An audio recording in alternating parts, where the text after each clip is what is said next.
आगे करेंगे उदाहरण 25। उदाहरण 25 में पूछा गया है स्टॉक टर्नओवर। तो सेम वही सूत्र लिखेंगे हम। स्टॉक टर्न ओवर सूत्र है बिक्री माल की लागत बटे में औसत स्टॉक। तो सवाल में देखेंगे कहीं पर बेचे गए माल की लागत है नहीं है, ढूंढनी है। कैसे ढूंढेंगे?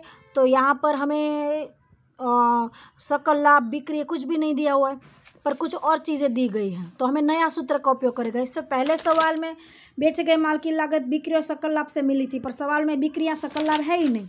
अब तो नया सूत्र क्या?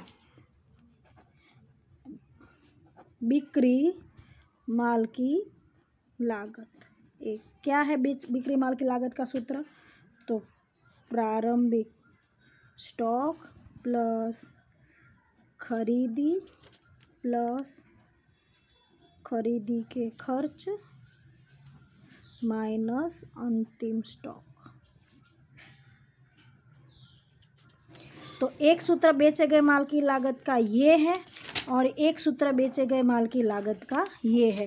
तो ये दोनों सूत्र सवाल में ये चीज़ें हैं तो ऐसे ढूंढो। सवाल में सकल लाभ और बिक्री नहीं है, ये है, तो इससे यानी बेचे गए माल की लागत दो तरीके से प्राप्त कर सकते हैं। दोनों सूत्र आज मैंने आपको वीडियो में दिखा दिया। वीडियो ध्यान से नहीं देखोगे, ध्यान नहीं रखोगे तो समझ में आएगा नहीं। अब सवाल में देखो, प्रारंभिक स्टॉक है 30,000, खरीदी है 4,80,000, खरीदी के खर्चे 20,000 और ये 40,000। हम सब यहाँ पर फिलअप कर देंगे। प्रारंभिक स्टॉक है 30,000, खरीदी सवाल में है 4,80,000। जो यहाँ पर पूछा है ना वही मैं लिख रही हूँ। प्रारंभिक स्टॉक पूछा वो लिखा खरीदी, उसके बाद खरीदी के खर्चे सवाल में 20,000 और अंतिम स्टॉक है सवाल में 40,000। इन सब का पहले तो टोटल करेंगे। तो 4,80,000 और 20 यानी 5 लाख। 5,30,000 में से 40 गए, 4,90,000। ये क्या मिली? बेचे गए माल की लागत, जो हम यहाँ पर लिख देंगे 4,90,000। हमने ये प्राप्त क्यों किया? क्योंकि हमारे सवाल में हमें तैयार दिया गया नहीं था। अब हमें औसत स्टॉक ढूंढना है। तो औसत स्टॉक तो इससे पहले हमने आगे के उदाहरण में देखा 24 में क्या? तो प्रारंभिक स्टॉक प्लस अंतिम स्टॉक बट्टे में 2। तो प्रारंभिक स्टॉक कितना है? 30 और अंतिम कितना है? 40। 30,000 प्लस 40,000 बट्टे में 2 कितना हुआ? 35,000। जो यहाँ पर लिख देंगे 35,000।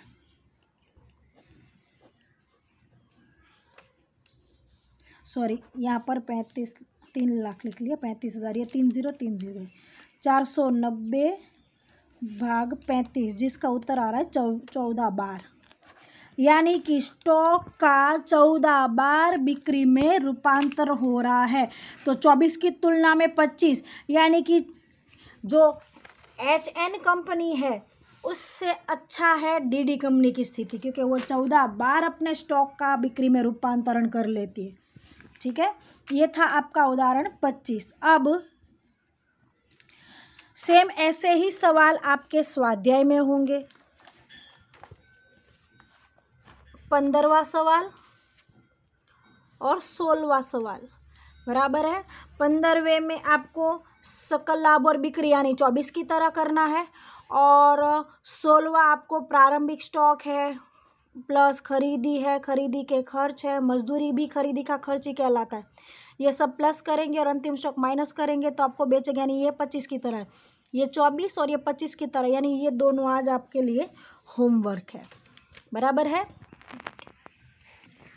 इसी के तरह हम आगे बढ़ते हैं। कार्यशील पूंजी टर्नओवर। तो कार्यशील पूंजी का टर्नओवर का सूत्र है बिक्री बट्टा कार्यशील पूंजी। कार्यशील पूंजी इससे पहले हमने देखा था चालू संपत्ति माइनस चालू दायित्व, तो उसे कहते हैं कार्यशील पूंजी। तो 26वां सवाल।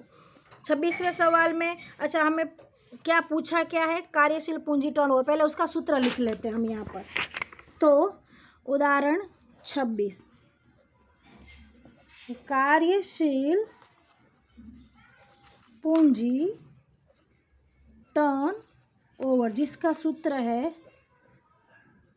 बिक्री बट्टा कार्यशील पूंजी, बराबर। अब हम सवाल में देखेंगे बिक्री है, चलो बिक्री है और बिक्री वापसी है, तो हमें क्या ढूंढनी है, शुद्ध बिक्री, बराबर। यहाँ पर क्योंकि ये कुल बिक्री है और हमारे सवाल में हर जगह हमें ज़रूरत है शुद्ध बिक्री की, ठीक है। तो बिक्री में से बिक्री वापसी माइनस करेंगे तो हमें मिलेगी शुद्ध बिक्री। और संपत्ति और दायित्व वो यानी कि सवाल में ना हमें बिक्री दी गई है ना ही कार्यशील पूंजी, तो हमें बिक्री और कार्यशील पूंजी दोनों ज्ञात करनी है। हम यहाँ पर बिक्री का सूत्र लिखेंगे, हमें बिक्री प्राप्त करनी है, बराबर। हमें प्राप्त करनी है शुद्ध बिक्री, उसका सूत्र है कुल बिक्री माइनस बिक्री वापसी। कुल बिक्री है 2,22,000, सॉरी 22,20,000 है और शुद्ध वापसी है 20,000। तो 22,20,000 में से 20,000 गए तो बचे 22 लाख। और सवाल में कार्यशील पूंजी नहीं, तो उसका सूत्र, ये सूत्र पहले भी आ चुका है कार्यशील पूंजी का, तरलता के गुणोत्तर में हमने देखा था। चालू संपत्ति माइनस चालू दायित्व। तो सवाल में चालू संपत्ति है 6 लाख, दायित्व है 2 लाख, वो यहाँ पर हम लिखेंगे 6 लाख 2 लाख, कितने हुए 4 लाख। तो हमें यहाँ पर बिक्री मिली 22 लाख, कार्यशील पूंजी मिली 4 लाख, तो हम यहाँ पर लिख देंगे 22 लाख और 4 लाख। इसका कितना आया, 4 पंजे 20 है और ये यानी 5.5। अब बार लिखेंगे यहाँ पर, बराबर है। कार्यशील पूंजी, तो आपकी कार्यशील पूंजी का दर जितना ऊंचा होता है उतना ही व्यवसाय के लिए अच्छा कह सकते हैं। तो 5.5 बार यानी आपकी कार्यशील पूंजी को बिक्री में आप या विनियोजित कर सकते हो, आपके माल में विनियोग कर सकते हो। यह उद्देश्य दर्शाता है कि आपकी स्थिति अच्छी है तो आप कितना अधिक विनियोग कर सकते हैं। अब हम देखेंगे उदाहरण 27। MN कंपनी निम्नलिखित की नीचे दी गई जानकारी के आधार पर कार्यशील पूंजी टर्नओवर ज्ञात कीजिए। तो कार्यशील पूंजी टर्नओवर ज्ञात करना है तो हम वही सूत्र लगाएंगे, कार्यशील पूंजी टर्नओवर बिक्री बट्टा कार्यशील पूंजी। तो सवाल में देखेंगे बिक्री है, सवाल में कार्यशील पूंजी तैयार दी गई है, चलो वो ज्ञात करनी नहीं, उससे पहले हमें नहीं दी गई थी तो हमने ज्ञात किया था कि कार्यशील पूंजी को हमने ज्ञात किया था। तो यहाँ पर कार्यशील पूंजी तैयार है। अब बेचे गए माल की लागत है और सकल लाभ है, बिक्री दी गई नहीं है और हमें क्या चाहिए बिक्री, और उसका वो भी 25%। सकल लाभ का दर दिया गया 25%। तो यहाँ पर हमें क्या करनी पड़ेगी, गणना। चलो हम गणना करते हैं। तो समझो सकल लाभ कहा गया है 25%। तो अब देखो मैं व्यापार खाता यहाँ पर बना रही हूँ, व्यापार खाता, ठीक है। सकल लाभ दिया गया 25%, हमेशा ये दोनों समान होता है 100%। तो बिक्री कितनी होगी 100%, बराबर है। और तो बेचे गए माल की लागत कितनी होगी 25%। तो जो बिक्री है उसका 25% हिस्सा क्या है, सकल लाभ। जो बिक्री है उसका 25, क्योंकि दोनों बाजू हमेशा दर क्या होता है समान, 100%। दूसरा कि यहाँ पर सिर्फ बिक्री होती है, यहाँ पर होता है बेचे गए माल की लागत यानी खरीदी, प्रारंभिक स्टॉक, खरीदी के खर्चे माइनस अंतिम स्टॉक, वो यहाँ आ जाता है, ये सकल लाभ है। तो बिक्री 100% एक ही होती है, 100% है, तब सकल लाभ कितना है 25%। तो अब बिक्री हमारे पास नहीं है, सकल लाभ, तो हम उसकी गणना करेंगे। यहाँ पर कैसे करेंगे, तो हमारे पास बेचे गए माल की लागत दी गई है उसके आधार पर, ठीक है। तो